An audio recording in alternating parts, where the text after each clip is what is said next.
going to be talking today. And just to let you know kind of how the flow is going to go, we'll introduce ourselves first and then do our dark days, and then we'll take questions and answers, and then we'll continue shifting back and forth as we go through the other sections of acceptance, treatment, coping skills, and successes, hopes, and dreams. My name is Kathy. Just if I could, the questions, if you would keep the questions regarding each of those, and at the end of your questions about inner own voice, we'll be happy to answer. Yes, thank you, Pat. My name's Kathy. I'm from Dahlonega, Georgia. Does anybody know where that is? What's that? Camp Listen. Yes, it's a beautiful place. It's also known as there's gold and then there are hills. That's supposedly where gold was first mined, and I am what is known as a nugget. It's not really a title I like, but nugget as in gold nugget. I've been married for 16 years now to a wonderful man from New Jersey. For several years, I taught college English at the University of Georgia and got a PhD there in 1997. We have two wonderful dogs. One of them is a big black goofy doofball who I call the doofus, and he's scared of everything. And then the other one is a little Chihuahua Terrier mix named Nellie, who is the polar opposite to doofus. She has absolutely no scaredy cat side. She considers herself to be the terrorizer of all squirrels everywhere. In addition to doing this inner own voice work, I'm also a writer. Now I'm going to talk about my dark days. My diagnosis is bipolar 2, which is characterized mostly by serious depression, but also has episodes called hypomanic episodes. Hypomania literally means beneath mania, which means that hypomania is considered to be less intense than full-blown mania because it doesn't last very many days. And it can be characterized from anything from euphoria to agitation and irritability. In my case, hypomanias combine both states, euphoria and irritability, and I would always collapse into a suicidal depression at the end of one of these episodes. But because bipolar 2 is almost exclusively about depression, and it's what's incapacitated me the most over the years, that's what I'm going to focus on right now.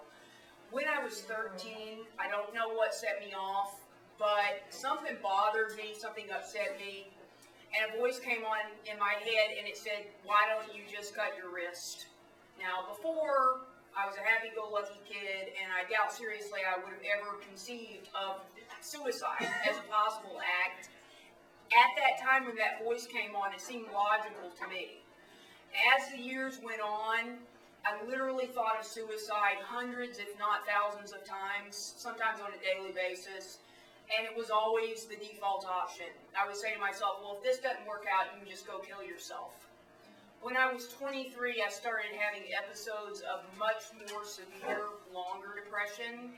And the worst one that I had, which was also the third one, occurred when my husband and I moved to Baltimore in the fall. Now, has anybody ever visited Baltimore? How would you describe Baltimore? Well, I've never even stressed about kind of cold and dismal.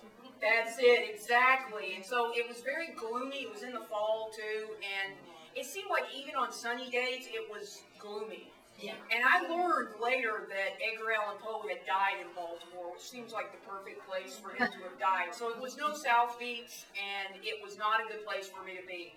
I would wake up in the mornings overwhelmed by this unnameable, crushing terror, and this sense of absolutely no connection to anything alive, and also this feeling that I had no reason to exist whatsoever on this planet. And my only comfort was that I would say to myself, in 12 to 14 hours you can go back to sleep, and you'll have a brief respite from this horrible pain. I couldn't even do something as simple as chop up an onion for chili. I would collapse, I would fall onto the floor crying. And I left my car on the street for about a month and watched the snow pile up on it. And it's as if my car was me. It was like I was never going to move again, and I was being buried. I would cry so hard. I would look at myself in the mirror, and I would cry so hard that I couldn't breathe, and my eyes would practically seal shut. And I realize now in retrospect what I was doing was, it was like I was imagining myself already dead, and I was grieving for myself, while at the same time telling myself I am sorry, as if I was talking to a little kid that had been injured. The darkest point came when I started weighing options. In my case, those were hanging, drowning, or again, cutting my wrist and ODing on pain medicine. I wanted to know which one's going to work because I don't want to come out of this alive. And I also had some kind of strange notion of evaluating these options according to when my husband finds me, which one's going to make me look the least horrible. So that didn't make a lot of sense, but at the time it seemed to. And I had actually convinced myself, I'd come real close to convincing myself that killing myself would be a favor for my husband, because even though I knew it would devastate him, I also felt like eventually he'll get over it and he'll be able to go on and marry somebody who's not like me, who's normal, who doesn't have a mental illness. So that's my introduction in Dark Days, and now Pat's going to introduce herself and talk about her dark days. I follow that. First of all, I think most of you know me, because I've been around NAMI for a long time.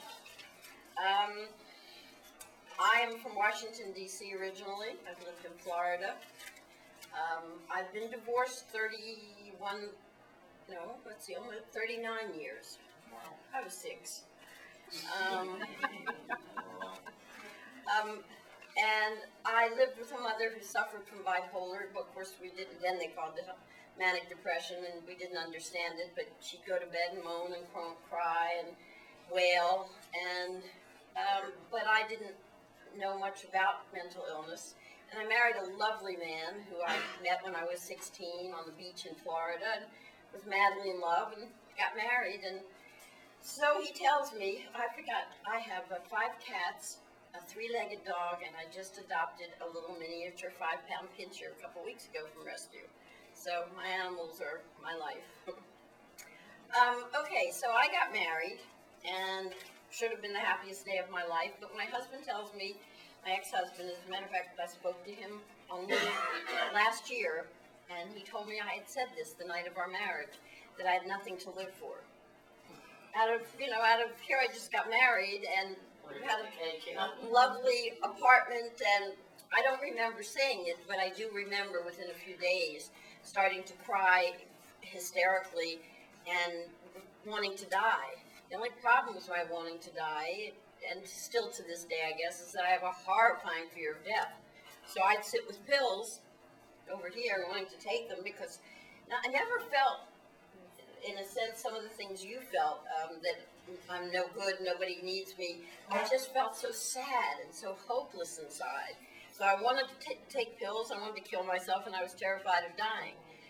And that went on throughout my marriage, and unfortunately, I'm diagnosed with bipolar, but in later years I was diagnosed with borderline personality disorder, which probably explains more why I lost maybe 30 jobs that I had over the years, why I lost friends, why my relatives didn't want a lot to do with me, and I never understood that I was saying or doing things that were offensive, but obviously were.